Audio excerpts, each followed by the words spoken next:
Students, क्या हालचाल। उम्मीद है सभी स्टूडेंट्स बहुत अच्छे होंगे और अपनी पढ़ाई लिखाई को अच्छे से कर रहे होंगे। स्टूडेंट्स, आज की इस वीडियो में मैं क्लास 11th स्टूडेंट्स के लिए बहुत इंपॉर्टेंट डेरिवेशन लेकर आया हूं और उस डेरिवेशन का नाम है वर्क एनर्जी थ्योरम। स्टूडेंट्स, आज की इस वीडियो में मैं आपको वर्क एनर्जी थ्योरम बहुत अच्छे से समझाऊंगा। सबसे पहले तो इस वीडियो में बात करेंगे कि वर्क क्या होता है। मैं बहुत सिंपल सी लैंग्वेज में आपको वर्क समझाऊंगा। सबसे पहले मैथमेटिकल बात करेंगे कि वर्क क्या होता है, उसके बाद फिजिकली मैं आपको वर्क समझाऊंगा और उसके बाद हम लोग थोड़ा सा जिक्र करेंगे 1 से 2 मिनट का कि वर्क एनर्जी थ्योरम का जो स्टेटमेंट है वो क्या होता है, कि जो वर्क एनर्जी थ्योरम है वो हमको क्या सिखाती है। और इसके बाद स्टूडेंट्स में बहुत सिंपल से स्टेप्स में आपको इस बोर्ड पे आपके सामने प्रूव करके दिखाऊंगा कि वर्क एनर्जी थ्योरम का प्रूफ किस प्रकार से होता है। स्टूडेंट्स, वर्क एनर्जी थ्योरम सिर्फ क्लास 11 का तो एक बहुत इंपॉर्टेंट टॉपिक है ही, साथ ही साथ जेईई में और नीट में भी वर्क एनर्जी थ्योरम से रिलेटेड काफी अच्छे क्वेश्चंस आते हैं। अगर आप क्लास 11 में हैं तो वर्क एनर्जी थ्योरम का डेरिवेशन आपको बहुत अच्छे से आना चाहिए। जेईई मेंस का अगर आप पेपर देने वाले हैं या फिर आप नीट का एग्जाम देंगे तो भी आपको वर्क एनर्जी थ्योरम बहुत अच्छे से आनी चाहिए। स्टेप बाय स्टेप बहुत हल्के हाथ से मैं आपको वर्क एनर्जी थ्योरम समझाऊंगा, बहुत हल्के हाथ से मैं इसका डेरिवेशन आपको प्रूव करके दिखाऊंगा। और स्टूडेंट्स, मैं वादा करता हूं आपसे, आप मेरी इस वीडियो को बहुत एंजॉय करेंगे, बहुत मजा आएगा आपको हमारी इस क्लास में। तो बिना किसी तरीके इस वीडियो को शुरू करते हैं। स्टूडेंट्स, सबसे पहले आपने क्लास 9 से पढ़ा था वर्क एनर्जी चैप्टर था। सबसे पहले तो चैप्टर हुआ करता था वर्क एनर्जी एंड पावर, लेकिन पार्ट डिलीट हो गया था तो work and energy 9th class में आपने चैप्टर पढ़ा होगा। तो वर्क में स्टूडेंट्स आपने अच्छे से पढ़ा है कि it is the product of force and displacement. W is equal to Fs, W is equal to Fs cos theta, where theta is the angle between force and displacement. जब students हम work की बात करते हैं तो अगर हम force और डिस्प्लेसमेंट इनटू में cos थीटा कर लेते हैं तो हमें वर्क मिल जाता है। तो W is equal to Fs cos theta, जहां पर जो F होता है वो फोर्स होता है और जो S है वो डिस्प्लेसमेंट होता है। स्टूडेंट्स, ये तो मैथमेटिकल हो गया, लेकिन फिजिक्स में या फिर फिजिकली अगर हम लोग वर्क को समझेंगे, साइंस में हम लोग वर्क को समझें तो वर्क का जो साइंटिफिक कंसेप्शन है उससे हमको वर्क की काफी ज्यादा नॉलेज मिलती है। उसमें 2 पॉइंट्स शामिल हैं। फर्स्ट है कि force applied on an object and the object must be displaced. सबसे पहले तो स्टूडेंट्स, अगर आप वर्क सीखना चाहते हैं, अगर किसी ऑब्जेक्ट पर वर्क होगा तो कैसे, कि अगर हम किसी ऑब्जेक्ट के ऊपर फोर्स लगाएं और वो ऑब्जेक्ट क्या होना चाहिए बेटा, डिस्प्लेस होना चाहिए। वर्क की कंडीशन को फुलफिल करने के लिए ये दोनों कंडीशन पॉसिबल होनी चाहिए कि अगर हम किसी ऑब्जेक्ट के ऊपर फोर्स लगाते हैं तो वो ऑब्जेक्ट 100% डिस्प्लेस होना चाहिए। अगर वो ऑब्जेक्ट डिस्प्लेस नहीं होता है तो हम कहेंगे वहां पर कोई भी वर्क नहीं हुआ है। मतलब जो ऑब्जेक्ट की जो पोजीशन है वो स्टूडेंट चेंज होनी ही चाहिए। तो ये होता है scientific conception of work done, कि अगर हम किसी भी ऑब्जेक्ट के ऊपर फोर्स लगाएंगे तो वो ऑब्जेक्ट डिस्प्लेस होना चाहिए। अगर दोनों में से दोनों कंडीशन पॉसिबल होती तो हम कहेंगे कि यहां पर वर्क है, और अगर दोनों में से एक भी कंडीशन पॉसिबल नहीं है या दोनों ही पॉसिबल नहीं है तो वहां पर स्टूडेंट्स वर्क पॉसिबल नहीं है। अब स्टूडेंट्स, मैं आता हूं सीधा सीधा वर्क एनर्जी थ्योरम पर। तो वर्क एनर्जी थ्योरम हमसे क्या कहती है कि सबसे पहले तो मैं सिंपल सी लैंग्वेज में आपको समझाता हूं कि the total work done is equal to the change in kinetic energy, की जो भी नेट वर्क डन होगा वो हमेशा किसके बराबर होगा, चेंज इन काइनेटिक एनर्जी के। तो वही मैंने यहां पर आपके सामने लिखा है, the net work done by all forces acting on a particle or rigid body equals to the change in its kinetic energy। कि अगर हम लोग किसी भी ऑब्जेक्ट के ऊपर बहुत सारे फोर्सेस लगा रहे हैं, ठीक है, चाहे वो पार्टिकल्स के ऊपर लगा रहे हैं या फिर हम रिजिड बॉडी के ऊपर लगाते हैं, तो अगर वहां पर उसको जो वर्क डन की वैल्यू आएगी वो हमेशा बराबर आएगी चेंज इट्स काइनेटिक एनर्जी। तो स्टूडेंट्स, अब इसका मैथमेटिकल क्या मतलब हुआ कि अगर हम लोग बात करें टोटल वर्क डन, तो यहां पर मैं W नेट लिख रहा हूं, ठीक है ना। W मतलब यहाँ पर वर्क डन और नेट का मतलब होता है टोटल। जी हमेशा बेटा किसके बराबर आएगा, चेंज इट्स काइनेटिक एनर्जी। तो अगर स्टूडेंट्स आप एक वर्ड में वर्क एनर्जी थ्योरम का स्टेटमेंट सीखना चाहते हैं तो आप अपने आप से एक बात को कहना, और वो बात ये है कि द टोटल वर्क डन और net work done is always equal to the change its kinetic energy, कि जो भी वर्क डन होगा वो हमेशा किसके बराबर होगा, चेंज इट्स काइनेटिक एनर्जी के। तो यहां पर स्टूडेंट्स मैं लिखूंगा W net is equal to delta K E।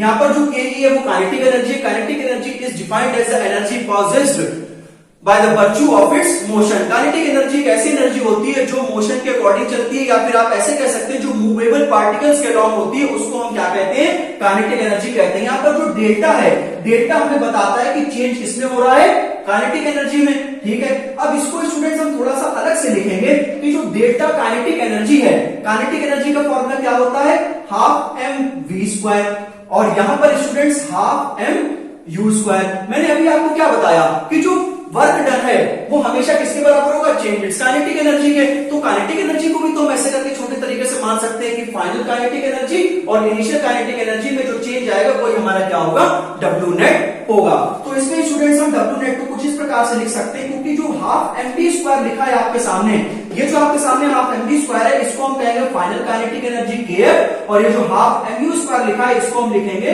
KI, where KF is known as a final kinetic energy and KI is known as a initial kinetic energy. ठीक है ना। तो यहां पर स्टूडेंट्स अब इस लाइन से आप इस थ्योरम को मिलाइए। मैंने अभी आपसे क्या कहा कि the net work done is always equal to the change its kinetic energy. अब काइनेटिक एनर्जी में चेंज कैसे आ सकता है कि हम फाइनल काइनेटिक एनर्जी ने, जो कि हाफ एम वी स्क्वायर होता है, क्लास 11 में आ गए, बच्चों वाली बात है, initial kinetic energy M U square होता है, दोनों का डिफरेंस ले लें, वर्क डन के बराबर आ जाएगा। यही होती है वर्क एनर्जी थ्योरम।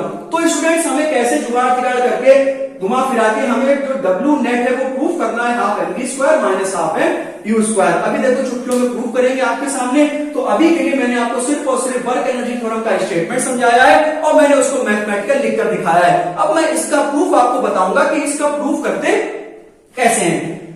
तो यहां पर स्टूडेंट्स मैंने हेडिंग डाली है proof of work energy theorem. Students सबसे पहली बात तो यह है कि अगर आप क्लास 11 में या क्लास 12 में आप फिजिक्स के प्रत्येक डेरिवेशन को बहुत अच्छे से सीखना चाहते हैं, क्लास 11 के क्लास 12 के फिजिक्स के ऊपर, फिजिक्स की डेरिवेशन के ऊपर आप कमांड रखना चाहते हैं, तो स्टूडेंट्स ये कोई जरूरी नहीं है कि आप क्लास 11 तक क्लास 12 के फिजिक्स का एक एक स्टेप को रटें, डेरिवेशन का एक एक स्टेप को रटें। मेरे कहने का मतलब यह है कि अगर हमें अपनी शुरुआत पता है तो हम जैसे तैसे अपने अंजाम में अपने टारगेट तक पहुंच जाएंगे। तो द मेन पॉइंट इज कि सबसे इंपॉर्टेंट चीज वहां पर यह है कि आपको फिजिक्स के जो डेरिवेशन है उनका पहला स्टेप याद होना चाहिए कि मुझे शुरुआत कहां से करनी है। तो स्टूडेंट्स यहां पर हम बात करेंगे कि प्रूफ वर्क एनर्जी थ्योरम के लिए। तो यहां पर वर्क एनर्जी वर्क है, तो सबसे पहले मुझे वर्क का यहां पर फॉर्मूला लगाना होगा, जो कि आपको बहुत अच्छे से पता है। We know that W is equal to force into में डिस्प्लेसमेंट। अब आप कहेंगे कि sir W is equal to F S cos theta होता है, जहां पर जो थीटा है वो एंगल तो होता है फोर्स और डिस्प्लेसमेंट का, लेकिन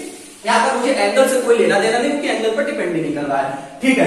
अब students W is equal to F dot S मैंने लिख लिया है। अब यहां पर मैं छोटा सा वर्क डन लूंगा DW। यहां पर जो DW है वो छोटा सा वर्क है, तो यहां पर F इंटू में छोटा सा डिस्प्लेसमेंट। सही है ना। तो यहां तक मुझे लग रहा है अभी तक कोई दिक्कत नहीं होगी। अब यहां पर देखो थोड़ी सी चालाकी करेंगे, वो कैसे।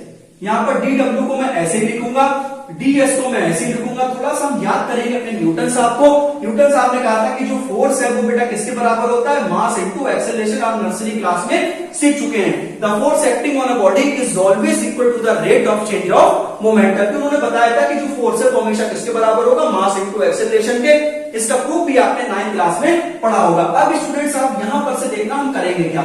मैं DW को ऐसे लिखूंगा, एक एक स्टेप को बहुत प्यार से समझेंगे। यहां पर मैं M को ऐसे लिखूंगा, मैं A को ऐसे लिखूंगा, मैं DS को ऐसे लिखूंगा। ठीक है ना। मैंने सबको अलग अलग लिख लिया।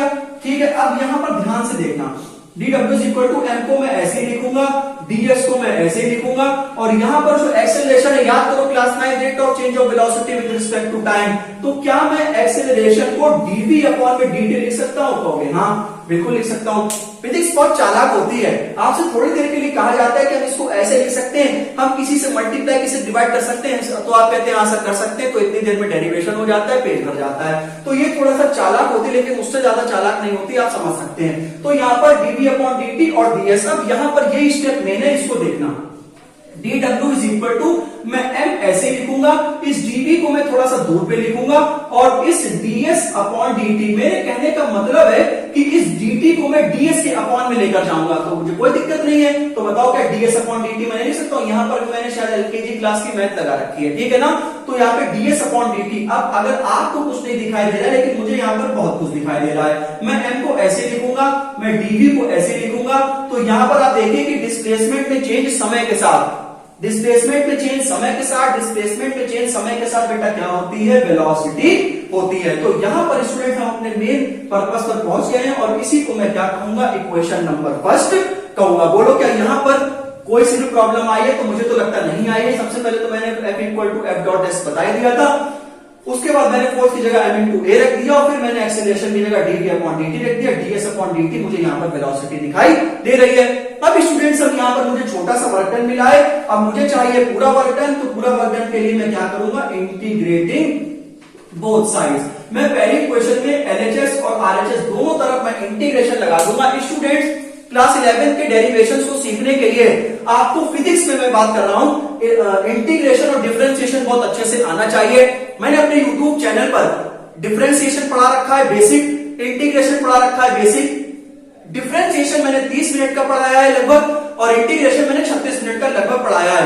दोनों वीडियोस मैंने अपने YouTube चैनल पर ऑलरेडी अपलोड कर रखी है। इसी के साथ साथ मैंने एक ही वीडियो में वन शॉट में इंटीग्रेशन और डिफरेंशिएशन 1 घंटा 6 मिनट में मैंने बहुत अच्छे से समझा रखा है, और ये मेरा मानना है कि मैंने YouTube पर बहुत अच्छा पढ़ा रखा है। स्टूडेंट्स, अगर आपके पास मैथमेटिक्स नहीं है, अगर आपके पास बायोलॉजी है, तो अगर आपने सिर्फ मेरी वही वीडियो देख ली इंटीग्रेशन और डिफरेंशिएशन की, तो मेरा आपसे वादा है कि इसके अलावा आपको कोई दूसरी वीडियो देखने की जरूरत नहीं है। उसमें मैंने बहुत अच्छे एग्जाम्पल से आपको समझा रखा है, और क्लास 11th और 12th के लिए आप उन डेरिवेशंस को बहुत अच्छे से कर सकते हैं, और एक एक फॉर्मूला उसमें बताया। इसके अलावा उसमें और कोई फॉर्मूला यूज नहीं होगा, कोई भी न्यूमेरिकल आप आराम से क्लास 12th में कर सकते हैं। अब स्टूडेंट्स, यहाँ पर मुझे थोड़ा सा डस्टर की जरूरत पड़ेगी, तो मैं इसको थोड़ा सा इधर रब करता हूं, जिसकी मुझे जरूरत नहीं है। अब मैं यहाँ पर थोड़ी देर में इंटीग्रेशन करूंगा और मैं अपने आंसर तक पहुंचूंगा, तो यहाँ पर मैं इसको इरेज करता हूं। अब यहाँ पे स्टूडेंट्स मैं इंटीग्रेशन करूंगा, ठीक है ना। तो इंटीग्रेशन में आप मेरी एक एक बात को ध्यान से सुनेंगे, तो इसको मैं ऐसे करके इंटीग्रेट करता हूं सबसे पहले। तो यहाँ पे dw इज इक्वल टू, यहाँ पर मैं इंटीग्रेशन लगा दूंगा mv/dv। अब स्टूडेंट्स, इंटीग्रेशन करते वक्त मैंने दोनों तरफ इंटीग्रेशन कर दिया, ये इंटीग्रेशन का सिंबल होता है। स्टूडेंट्स, आप एक बात ध्यान रखना, इंटीग्रेशन में हम लिमिट को लगाते हैं। अब आप कहेंगे कि मैं वर्क डन की भी लिमिट लगाऊं यहाँ पे और इधर भी लिमिट लगाऊं। वर्क डन की लिमिट लगाने की कोई जरूरत नहीं, क्योंकि यहाँ पर हमें final work done minus initial work done मिलेगा, जो कि टोटल वर्क डन उसकी वैल्यू वर्क डन ही आएगी। तो मैं यहाँ पर w तरफ लिमिट नहीं लगाऊंगा। सबसे पहले स्टूडेंट्स, इंटीग्रेशन में एक ट्रिक होती है कि जो कांस्टेंट होता है वो स्टूडेंट्स बाहर आ जाता है, मास इज ऑलवेज कांस्टेंट। तो यहाँ पे स्टूडेंट्स dw ऐसे लिखा रहेगा m और यहाँ पर v और dv, ठीक है ना। तो ये स्टूडेंट्स वेलोसिटी है, तो यहाँ पर वेलोसिटी वेरिएबल है, ठीक है ना। तो यहाँ पर स्टूडेंट्स हम क्या करेंगे, इनिशियल वेलोसिटी u लेंगे, फाइनल वेलोसिटी v लेंगे। बोलो क्लियर है ना, क्योंकि वेलोसिटी भी दो तरह की होती है, एक होता है u इनिशियल वेलोसिटी, v होता है फाइनल वेलोसिटी। तो लोअर लिमिट पे u ले लेंगे, अपर लिमिट पे v ले लेंगे। ये वाला जो इंटीग्रेशन है वो बच्चों ही वाला है, तो dw का इंटीग्रेशन क्या होता है, w होता है। जैसे कि dx का इंटीग्रेशन क्या होता है, x होता है, dy का इंटीग्रेशन y होता है, तो dw का इंटीग्रेशन ये बेटा क्या हो गया, dw हो गया। अब स्टूडेंट्स, यहाँ पर हम m ऐसे लिखेंगे। अब देखना, यहाँ पर v की पावर 1 है ना, तो वही x की पावर n dx का इंटीग्रेशन लगाएंगे। इसके बिना तो इंटीग्रेशन शुरुआत ही नहीं है।